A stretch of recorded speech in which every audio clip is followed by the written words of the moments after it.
नमस्कार शिक्षक बंधू आणि भगिनींनो, निपुण महाराष्ट्र कार्यक्रम अंतर्गत ज्या अध्ययन कृती आपल्याला विद्यार्थ्यांसोबत घ्यायच्या आहेत त्यामध्ये आज आपण संख्याज्ञान या कौशल्याअंतर्गत जी अपेक्षित क्षमता आहे इयत्ता दुसरीसाठी ती आहे 0 ते 20 संख्या बोध विकसित करतो।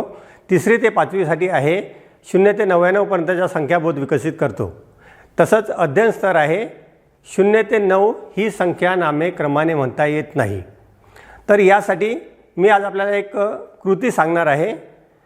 ही कृती जी आहे ही गोष्ट रूपात असल्यामुळे विद्यार्थ्यांना गोष्टी आवडतात आणि त्यांना ते मजा येईल। या कृतीचं नाव आहे संख्यांची गोष्ट। तर ही गोष्ट सांगण्यापूर्वी आपल्याला विद्यार्थ्यांना सांगायचं आहे की मी तुम्हाला संख्यांची गोष्ट सांगणार आहे।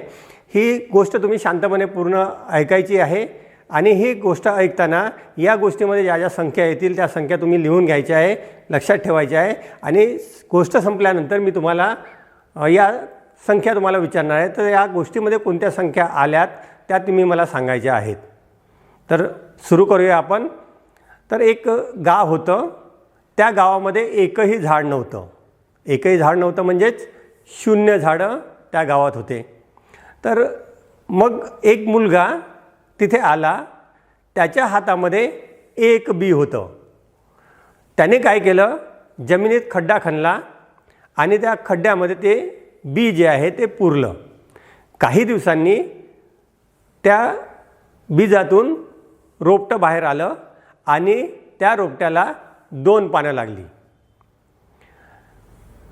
काही दिवसानंतर त्या रोपट्याचं छोटंसं झाड झालं आणि त्या झाडाला 3 सुंदर फुलं लागली।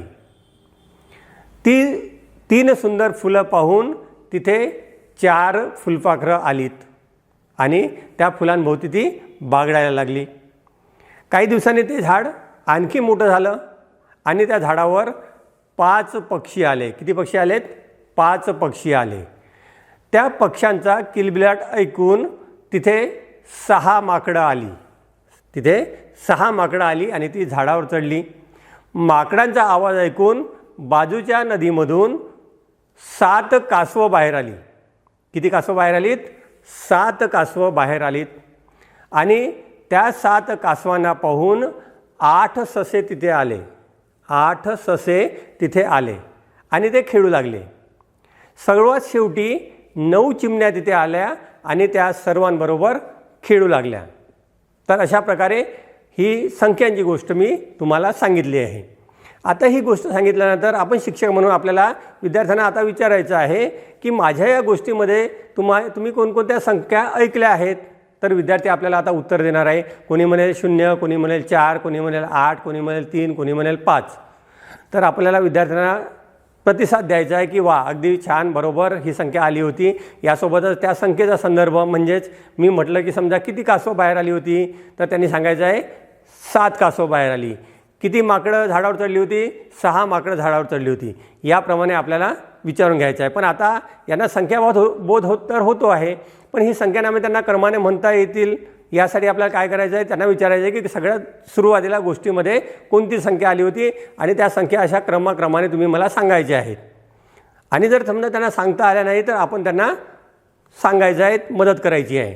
तर सगळ्यात सुरुवातीला या गावामध्ये किती झाडं होती? एकही झाड नव्हती, म्हणजे 0 ही संख्या पहिले आली। म्हणजे 0 ही संख्या आधी आली होती।